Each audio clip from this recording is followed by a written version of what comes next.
Hi everyone, welcome to మనూరి వంటిల్లు. ఇవాళ మనూరి వంటింట్లో సింపుల్గా ఈజీగా చేసుకునే పప్పుచారు చేసేద్దాం రండి. ఈ పప్పుచారు కోసం చాలా తక్కువ ఇంగ్రీడియంట్స్ వాడుతున్నానండి. సో ఇక్కడ చూపిస్తున్నవి, నేను ఫస్ట్ ఒక టీ కప్ వరకు కందిపప్పు తీసుకున్నాను. ఈ కందిపప్పుని శుభ్రంగా వాష్ చేసుకొని తగిన నీళ్లు వేసుకొని ఒక హాఫ్ అన్ అవర్ నానపెట్టుకోవాలండి. ఇలా నానపెట్టుకుంటే మనకు పప్పు త్వరగా ఉడికిపోతుంది. దాని తర్వాత మనకు ఎసిడిటీ కూడా ఏం ఫామ్ అవ్వదండి, చక్కగా ఉడికిపోయి బాగుంటుంది. సో అందుకే నేను ఇక్కడ ఒక హాఫ్ అన్ అవర్ నానపెట్టుకున్న తర్వాత ఈ పప్పుని కుక్కర్లో వేసి 2 విజిల్స్ ఇచ్చుకున్నానండి. 2 విజిల్స్కి పప్పు చక్కగా ఉడికిపోతుంది. దాని తర్వాత ఇట్లా ఒక గరిటె కానీ పప్పు గుత్తి కానీ తీసుకొని చక్కగా స్మాష్ చేసుకోవాలి. దాని తర్వాత మనకు పప్పుచారు పల్చగా కావాలంటే పల్చగా, చిక్కగా కావాలంటే చిక్కగా తగినట్లుగా వాటర్ యాడ్ చేసుకోవాలి. నేను ఇక్కడ 2 గ్లాసెస్ వరకు వాటర్ యాడ్ చేశాను. మీకు ఇంకొంచెం పల్చగా కావాలి పప్పుచారు అంటే ఇంకొంచెం వాటర్ కూడా యాడ్ చేసుకోవచ్చండి. దాని తర్వాత టమాటా, ఉల్లిపాయ, పచ్చిమిరపకాయ ముక్కల్ని ఇలా పొడవుగా కట్ చేసుకున్నాను. ఇవి యాడ్ చేసుకుంటున్నానండి. మనం ఇందులో ఇంకేవైనా కూరగాయలు కూడా యాడ్ చేసుకోవచ్చు మన దగ్గర ఉంటే, కానీ నేను ఇది సింపుల్గా ఉండేలాగా చేస్తున్నాను. సో అందుకే ఇవి వరకే యాడ్ చేశానండి. దాని తర్వాత ఇందులోకి పసుపు అలాగే ఉప్పు యాడ్ చేసుకోవాలి. పసుపు వచ్చి ఒక 1/2 స్పూన్ వరకు, అలాగే ఉప్పు వచ్చి ఒక 1.5 స్పూన్ వరకు యాడ్ చేసుకున్నాను.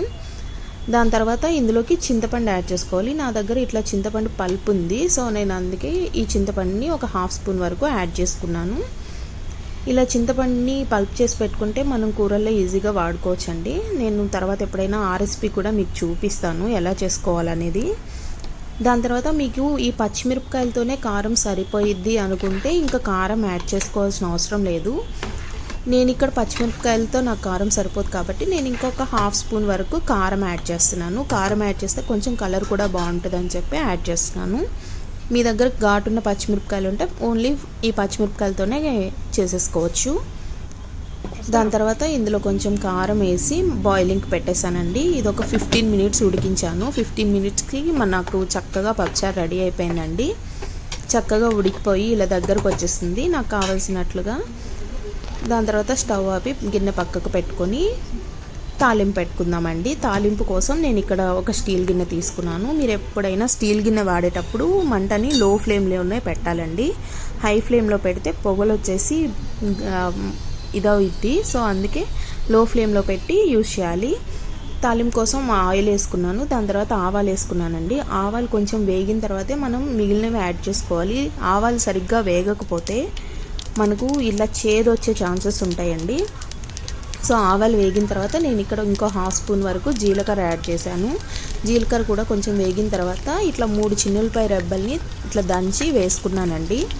దాని తర్వాత ఒక 5-6 మిరియాలు కూడా వేసుకున్నాను. దాని తర్వాత ఒక 2 రెడ్ చిల్లీ, దాని తర్వాత కరివేపాకు వేసుకొని తాలింపుని లో ఫ్లేమ్లో వేయించుకున్నానండి. తాలింపు చక్కగా వేగితేనే మనకు ఆ పప్పుచారుకి రుచి వస్తుందండి. ఇలా చక్కగా వేగిపోయింది. నేను ఆల్రెడీ చిన్నులపాయ వేసాను కాబట్టి ఇంగు యాడ్ చేయట్లేదండి. మీకు ఇష్టం ఉంటే ఇంగు కూడా యాడ్ చేసుకోవచ్చు.